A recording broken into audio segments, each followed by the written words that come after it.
Dream Scenario, a film by A24, directed by Kristoffer Borgil, who also wrote and edited it. I don't have too much to say about this film. It was okay. I wasn't blown away by it. A24 marketed it as a black comedy, but I see it more as a satire piece.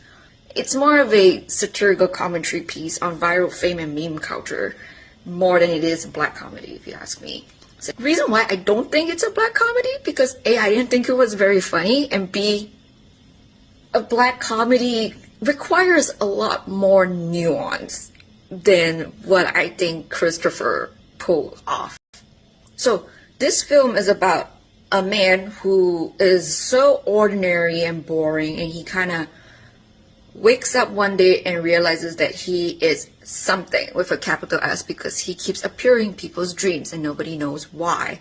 So that is the rather absurd premise that this film is operating off of. Reason why I don't think it will work as well if it hadn't like casted. I also don't think this film's premise would have worked as well if it wasn't Nic Cage, because the suspension of disbelief just, wouldn't work as well if it was, I just feel like this film wouldn't work as well if it wasn't like starring, be that way, like Nic Cage. The suspension of disbelief just wouldn't work as well if it was, say, a person of color or someone from a marginalized community, because then your brain is going to start doing that thing where it searches for reasons to either sympathize with him or fight against him. So having a nice boring blank white slate like Paul Matthews' character helps the audience accept the absurd premise a little bit better. It's just that, do we really need another film about another white asshole? I know they're still being made. I know it's just cinema. We don't have to always make it political. I mean, it's not even political as much as it's a social and economic and whatever thing and preference. But yeah, I personally did not care for it.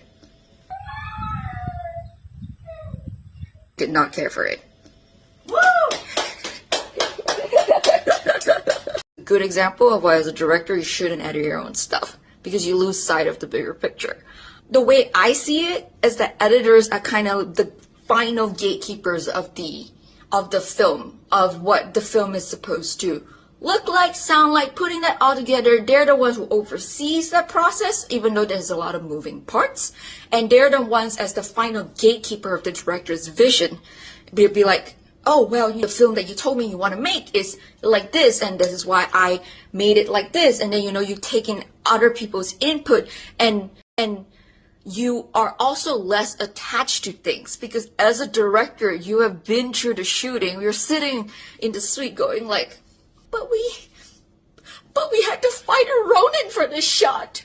But we waited, we shot 300 sunsets for this, but we spent so much money on this shot. Yeah, but it's not fucking serving the story, so it has to go. You gotta kill your darlings. Yeah, if you're the director, you're editing that, there's a lot of times you probably wouldn't.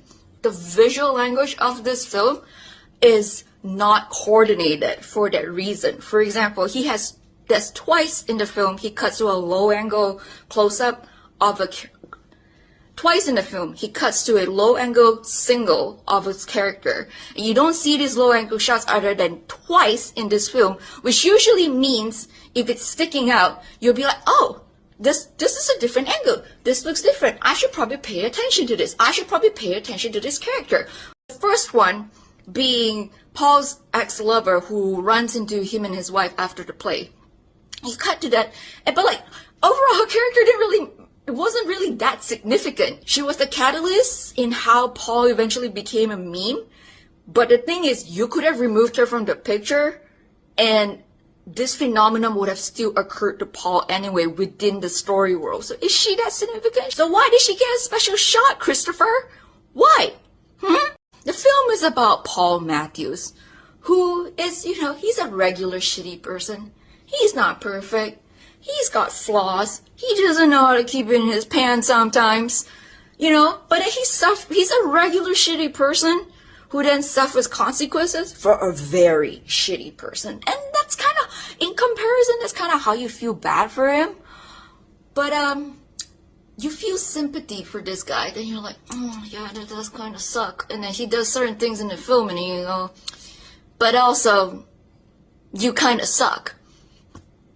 You know what I'm saying? Animation makes you feel sympathy for the protagonist.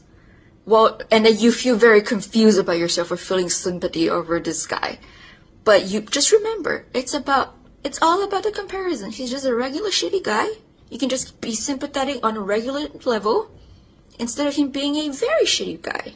So did anyone else get a bit of an Eyes Wide Shut vibe from the film, and especially when it comes to Paul Matthews' house and the production design? I don't know, something to do with the coloring and the palette just gave me a bit of the Eyes Wide Shut vibes, where maybe it was a lighting reference or something, but also in terms of like bizarre phenomenon happens to a man for a limited period of time, and it concludes with him wanting to have sex with his wife. Or I guess in Eyes Wide Shut's case, the wife wants to have sex with the husband. But, anyway, just brain connection. That was one of it that I had.